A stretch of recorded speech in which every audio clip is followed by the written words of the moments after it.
Marmon 16 Victoria Coupe by LeBaron, 143, 1933. Body style 143. 200 bhp, 490.8 cubic inches OHV V16 engine, 3-speed manual synchro mesh transmission, solid front axle with semi-elliptical leaf springs, liver ear axle with semi-elliptical leaf springs, and 4-wheel vacuum-assisted mechanical drum brakes. Wheelbase, 145 inches. The Marmon 16 was introduced in 1931, and it represented automobile pioneer Colonel Howard Marmon's ultimate, greatest, and most impressive vision for what a luxury car should be. With beautiful, coach-built bodies by LeBaron and a state-of-the-art overhead valve engine that displaced over 490 cubic inches, the Marmon 16 was capable of 200 horsepower and a top speed of over 100 miles per hour. The 16 was a triumph of pattern making and foundry technology. Its all-aluminum engine construction was matched to a chassis that was state-of-the-art, and the model had an unmatched power-to-weight ratio. In fact, the car was reportedly capable of out-accelerating a Duesenberg Model J, yet it cost buyers only a third as much. This was something that no doubt embarrassed Marmon's Indianapolis neighbor. Credit for the 16's styling is often given to industrial design legend Walter Darwin Teague Sr., but it was, in fact, his son, Walter Jr., who penned the beautiful lines that ultimately entered production. Darwin, as he was known, was a student at MIT and a gifted designer in his father's mold. He envisioned a sleek and graceful car that was completely devoid of gratuitous ornamentation and characterized by simple shapes, with a bold beltline, low roof line, and raked windshield. Particularly noteworthy were the fenders, which had an understated skirting in the front that served to hide the working components of the suspension and chassis. Unfortunately, Cadillac's own V16 beat Marmon to the market by almost 2 years, stealing the thunder of what otherwise would have taken the automotive world by storm. Also, Howard Marmon lacked a deep-pocketed backer like General Motors to help his company survive the Great Depression.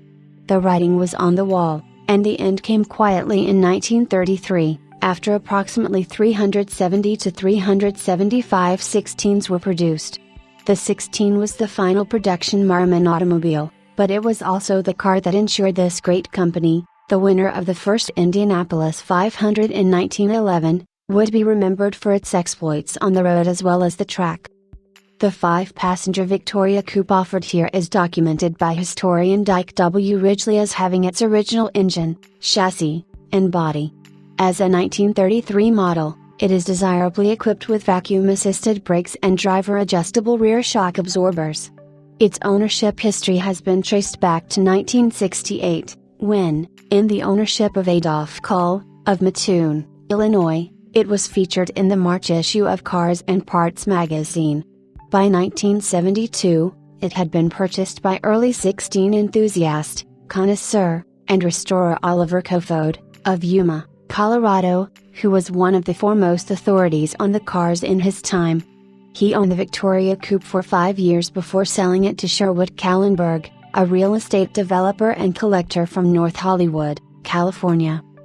Mr. Kallenberg sold the Victoria Coupe in 1993. It was then acquired by respected collector and enthusiast Larry Harvey, of Palos Verdes, California, and was subject to a complete restoration by the famous shop of Bob Mosier. The car was refinished in its present shade of dove gray, with body and fenders in a slightly lighter hue and a new interior in blue-gray cloth. Thus completed, the Marmon was displayed at the Pebble Beach Concours d'Elegance in 1994 and was awarded second in class. It then achieved its junior first prize in CCCA competition at the California Grand Classic the following year. In October 1995, Mr. Harvey was convinced to sell his Marmon to Formula One impresario Bernie Ecclestone. It remained in Mr. Ecclestone's prestigious collection for the next 12 years.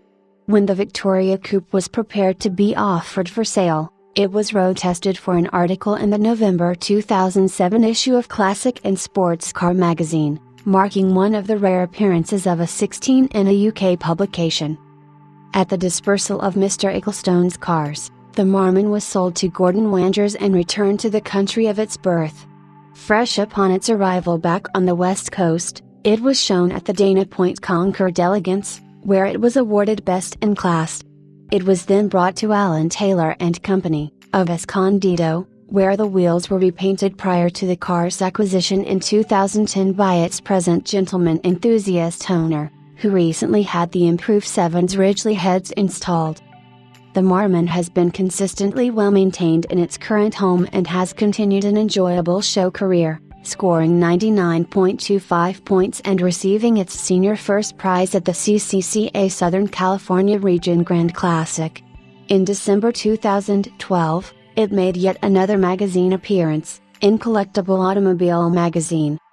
With only 70 complete 16s surviving, few classic car enthusiasts ever have the opportunity to drive, much less own, a Marmon 16. Offered in well-maintained and beautiful cosmetic and mechanical condition to a happy new home, this is one of the most striking examples of a rare body style on what may have been the most advanced American chassis and drivetrain of its era.